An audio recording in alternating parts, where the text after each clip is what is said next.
Yeah, thank you so much. They're opening one in Malibu. We've been waiting for 2 years, so I'm hoping it's happening. Um, just a little speech, on the book. So first of all, the story, why that book came into life. First of all, without the wife here, it would have never happened to me. Yeah, right there.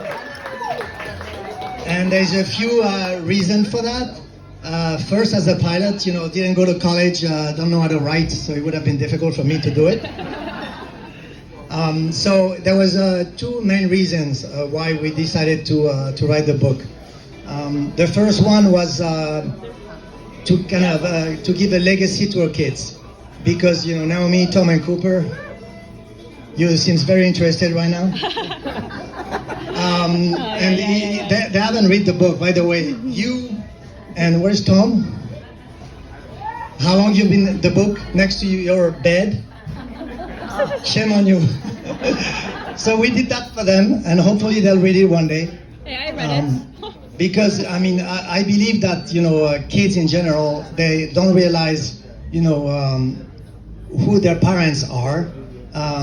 Even when they're 15, 16 years old, they don't realize what we did to get where we are, and they only really realize who we are, at that age. So the book is to explain it to them what we had to do to be where we are. So hopefully it can give you some guidance if you read more than 5 pages on it. And so that was one of the reasons. And the second reason is, on social media, we're getting so many messages from young pilots and young kids out there that wondering how we succeeded where we are, and I'm trying to respond to them, and it takes time. So with Peggy, we decided to do the book to try to give answers to young guys, to give guidance and we inspire each other. And then COVID happened, and do a book is basically a major pain in the ass. So, Peggy said, Fred, let's do that. I said, but how? So then, we took all my logbooks. There's 13 of them. And with the logbooks, we had a timeline. Because to remember, like in 1994, March 12 at 10 a.m., what you did, it's impossible. So with the logbooks, and then we did 25 interviews. So when I'm coming back from a job, like coming from Europe, exhausted, then Peggy said, we need to do the interview. I said, fuck me, So anyway, we did that, and we did the interview, and luckily, she didn't let that go. And then from the interview, she wrote, what I was saying, and then after the first couple of interviews, I was thinking, man, things didn't really happen that way. And then I said, because, we started the first interview, she said, you have to tell me what happened like in 1985.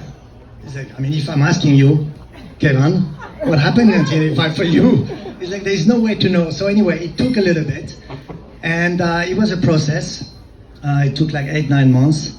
And more we went into it, more pleasant was the journey, and it was pretty cool. The only thing I told Peggy, because she was writing, for any man in this room, if your wife is writing a book on your life, not a good idea. There's a few things that you don't want her to know.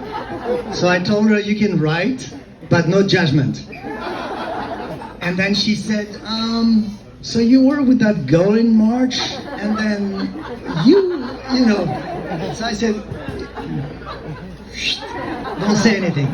So anyway, that was some funny moments. And then at the end, back and forth, and then the book came back, and then now the book is here, and super happy to share it with you. And we try to be,